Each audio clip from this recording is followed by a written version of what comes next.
Let's start. The project name is Toggle Button. Let's see the project structure. In the app-level build.gradle file, write this plugin.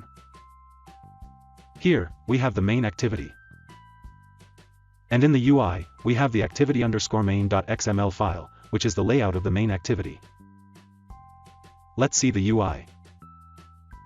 Here, we have a toggle button. Let's see the code.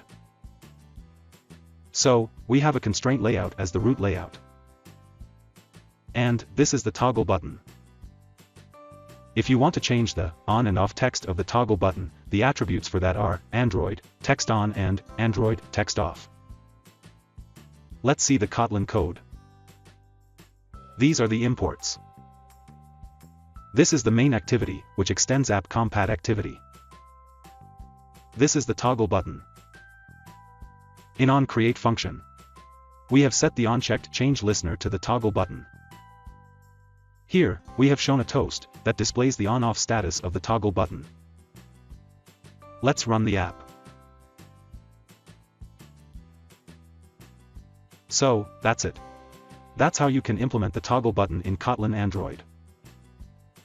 Thanks for watching.